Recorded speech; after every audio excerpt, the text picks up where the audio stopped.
10 years ago, the royal family watched as Britain's last great royal yacht, Britannia, was retired. For nearly 44 years, Britannia took the Queen and her family on important state tours all over the world. They also spent many happy holidays on board ship, and the Queen once said, "Britannia is the one place where I can truly relax." Perhaps that's why she shed a few tears as she said goodbye to Britannia for the very last time. Today, Britannia is one of Edinburgh's top visitor attractions, and I've been given special permission to explore her, inside and out. Once you arrive on board, it's almost as if the ship has been frozen in time. Everything is just as it was when this was Britain's busy floating palace. It's easy to imagine the babble of voices in the Grand State dining room. Of course, if I'd been here back then, I'm pretty sure I wouldn't have been one of Her Majesty's VIP guests. It's more likely that I'd have been a member of the crew. The 220 sailors who worked on the ship were called Royal Yachtsmen, but they were better known by their nickname, Yachties. This is the kind of uniform Yachties wore in hot climates, essential for keeping cool, as Britannia visited many exotic locations. I name the ship Britannia. Britannia was launched on the 16th of April 1953. Over the decades which followed, she undertook 968 official visits and several royal honeymoons. Britannia was a combination of working Navy ship and royal home.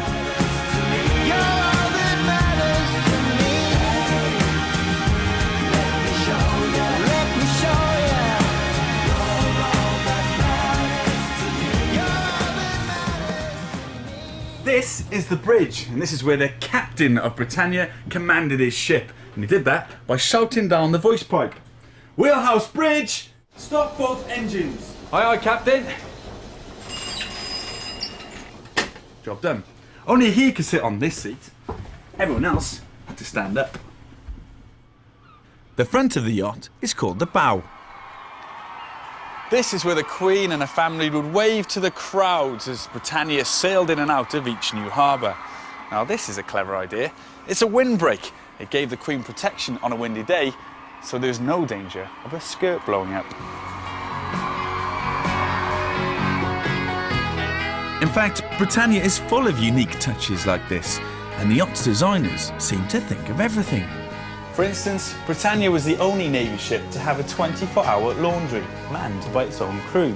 When you think that a sailor might have to change up to 6 times a day, and the captain in charge might have to double that and change 12 times a day, you can see why it was needed.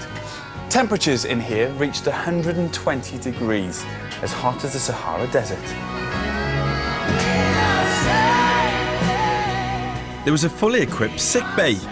The beds have specially high sides and ends so that in rough water, the sailors in them wouldn't fall out. And there's even an operating theatre in case of an emergency at sea. There was a garage for the Queen's Rolls-Royce car. Cool. And a mail office from which everyone on board could send or receive letters and parcels. On the flag deck, you can find one of Britannia's best-kept secrets. From the outside, this looks like an ordinary ship's funnel. But inside, it's a tiny gym where the sailors came to keep fit. I have to say, it's one of the strangest gyms I've ever seen. But one of the advantages of it, it's really hot, so you can get a good sweat on. Right, 1001, 1002, 1003. Bunks for the crew were squeezed in 3 high. Right, see if I can get in here. Oh, that's quite tricky. It's actually quite comfortable. Shouting was forbidden on board. Orders were given by special hand signals to preserve the peace and quiet. If a yachtsman met a member of the royal family as he worked, he'd have to stand completely still, look straight ahead until they passed him by.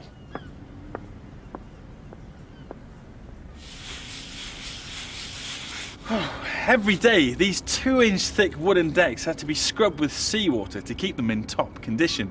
Oh, and this had to be done before 8 o'clock in the morning. Look what I found in the flag locker. It's the Blue Peter flag, which is raised within 24 hours of a ship setting sail. And that's where our programme gets its name.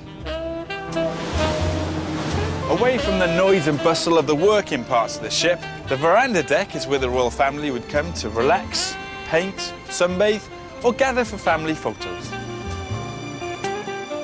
Just off the deck is the Sun Lounge, where the Queen had breakfast and afternoon tea. But the Queen didn't just relax on Britannia. There was always state paperwork to do and lots of meetings too. And they happened here in the Queen's sitting room. The Queen was involved with all the main decisions about the design of the ship. Here in the drawing room, where the royal family often entertained important guests, the Queen had originally wanted a real coal fire. But when she realised that safety rules meant that a sailor would have to stand by it with a bucket of water at all times, she had second thoughts. And that's why it's actually electric.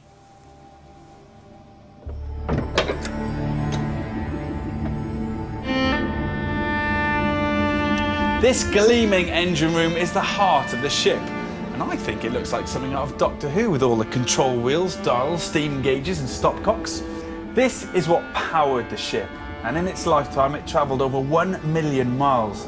That's the equivalent of sailing once around the world every year of a life.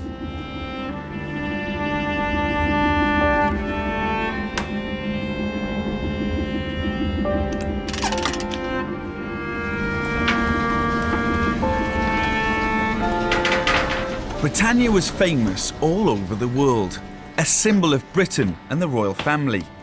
But in 1997, the government decided it was just too expensive to keep going. That could have meant that it was broken up for scrap or deliberately sunk or scuttled. But instead, the decision was taken to open the yacht to the public, and now, every year, thousands of visitors flock here for a close-up look at this very special ship.